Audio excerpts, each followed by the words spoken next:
Para mí la misión de un profesor es la de lograr aprendizajes significativos en los estudiantes. Bien, el tema es cómo se hace eso.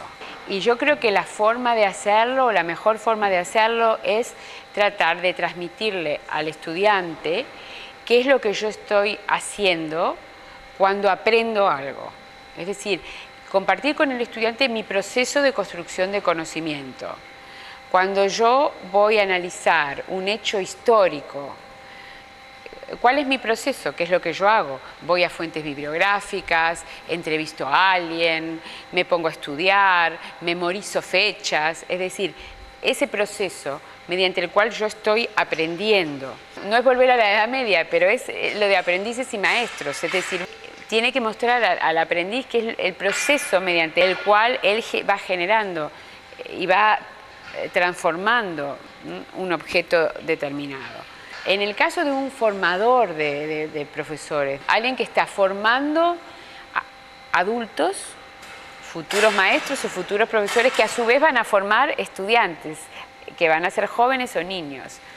Eso yo creo que exige, primero, un conocimiento de la disciplina que se enseña en profundidad, pero fundamentalmente un conocimiento de cómo se enseña esa disciplina. O sea, él tiene que poder enseñar cómo enseñar. Uno empieza la formación trayendo ya una cantidad de experiencias previas que vienen de cuando uno era alumno. Y el problema es que ahí tendemos a reproducir lo que vivimos como alumnos. Y lo que vivimos como alumnos se aparenta mucho a un modelo de enseñanza muy tradicional, en donde el docente está frente a una clase de alumnos, repite una lección, los alumnos tienen que estar en calma y es el docente el que hace las preguntas.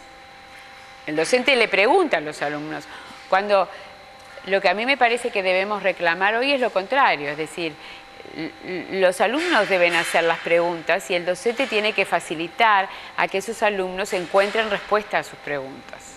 Lo ideal ahí sería que los propios centros educativos y los equipos docentes trataran en alguna medida de canalizar estas iniciativas, de poder dar respuesta.